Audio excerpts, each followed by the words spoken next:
Alright folks, so welcome back to the channel. Uh, I have managed to strip the spur gear in my Kyosho Mad van. Seems to be a very common problem with these. I have seen several people stripping the spur gears.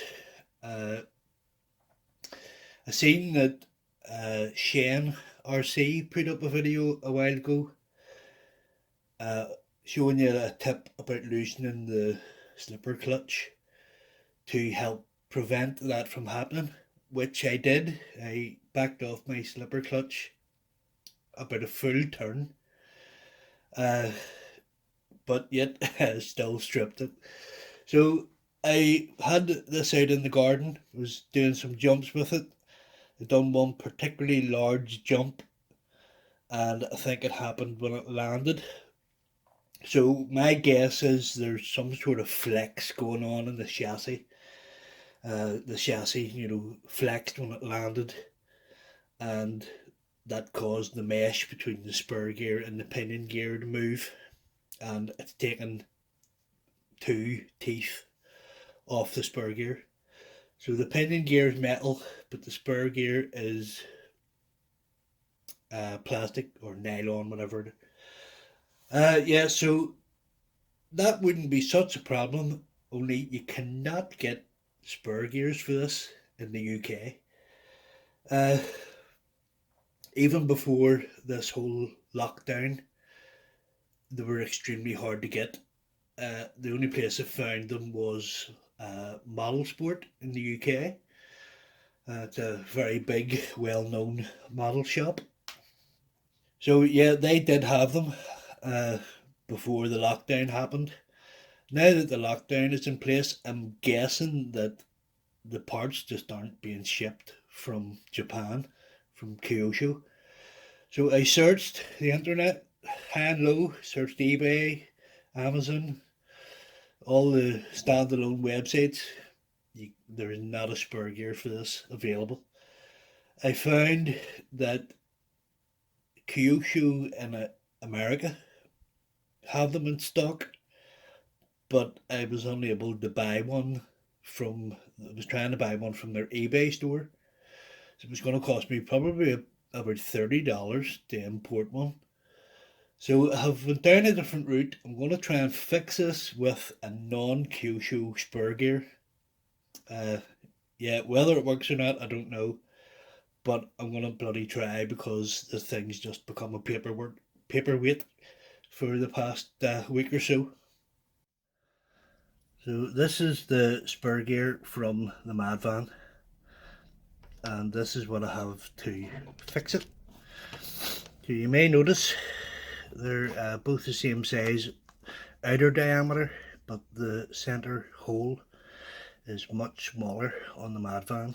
So if anything's going to beat me here, it's going to be that.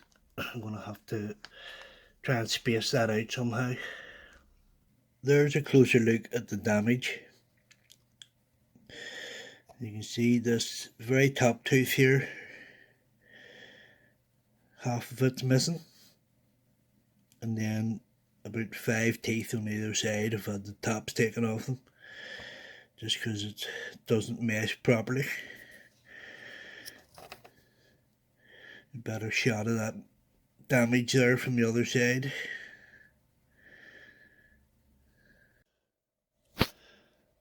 Okay, so the standard spur gear is made of plastic, but you can buy a option part which is a metal spur gear. So looking at the diagram of the metal spur gear online, it comes with a bearing for the center of it, which means the metal spur gear has a large hole like this one. So I think I'm going to try and fit a bearing into the center of the new spur gear and make the hole smaller so that it fits onto this shaft. Hopefully this is making sense. I have it sort of figured out in my head. Uh, yeah, but yeah, according to that diagram, the metal one has a bigger hole, like the replacement part, which you push a bearing into. Really, all this hole is doing is keeping the spur gear centered on the shaft. It's not holding it. Once you put this on the shaft, you can actually turn it on the shaft. What is holding it is the slipper clutch assembly. So basically, all I need to do is make this hole the size of this hole, and hopefully it should work. Okay, so progress has been made. I stole a bearing from, it actually came out of a spur gearbox I have for one of the RC cars, but it was a perfect fit on the shaft. The hole, or the outer diameter of the bearing was too big for the hole, so I used a step drill and stepped it up. I think it's 10 mil on the outer. I'll put an annotation up here with the size of this bearing, just in case anybody else wants to take this fix. At this stage, I don't know if this is going to work or not, but it's looking good. So we now have a small hole which is the same size as the original. The bearing is pressed in. The bearing is slightly thicker than the spur gear, but that is not going to matter once the slipper clutch assembly is put in. Really, all I have to do now is reassemble it and see if it's going to work. This bearing, even though I drilled out the center of the spur gear, it did have to put quite a lot of pressure to push the bearing into the hole, so it's nice and tight in there. Okay, that's it reassembled. The only thing is that I'm worried about is this spur gear is completely flat on one side, and then it's concaved in on the other side. So that side will hold the slipper pad, no problem, but this side has nothing to hold the slipper pad in place, so it could possibly move out of position. We'll figure that out when we get to it. But that's it reassembled. I'll stick it back in the truck now and see what the mesh looks like. Okay, so that's it back in. I have a couple of screws stuck in the top cover of the diff. One problem here is once I put this cover on, this cover clamps everything into place. Once you put it on, you can no longer see the mesh between the spur gear and the pinion. So really, once you put that on, it's guesswork. I'm just going to have to try it and see if it works or not.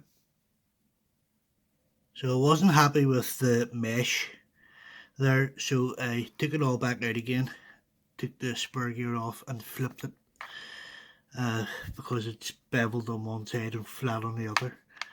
By flipping it round, it moved the spur gear that way by about a millimeter, but it's definitely improved the mesh. It's sitting right in the middle of the pinion gear now. Alright, that's it, back together. Have a battery in it. So I'm going to give it a run here with the wheels off the ground to start with, sitting on a wooden block here. Just to test it out, see if it all sounds okay.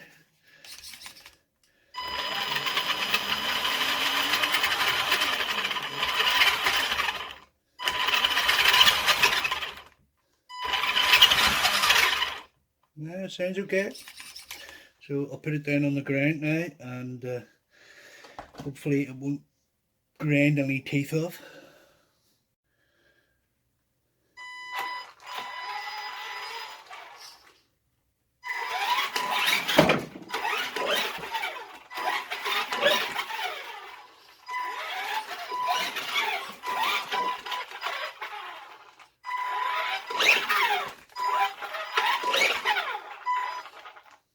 Okay, all seems good. Alright, so that seems to have worked. All that's left now is to take it out of the garden for a proper run. But it's midnight now, so I'll not be able to run this until tomorrow. So I'll stick that on the end of the video here. I'll finish with a wee run video. But it seemed to be okay. It was popping the front wheels up there when it was accelerating. There's no room in here to do anything but reversing and then hitting the throttle. It was popping the front wheels, which means the spur gear isn't slipping. So it all looks good from the initial test. So if you've any questions, guys, hopefully that made sense. Uh, Sometimes it's hard to explain what you're thinking, uh, but hopefully I showed enough there to show how I fixed it. Um, yeah, so we'll finish with our run video here around the garden, and hope you enjoyed that, guys. Glad to get this thing back up and running because being stuck in lockdown sucks, and this is my entertainment out in the garden. So thanks for watching, and we'll catch you in the next one.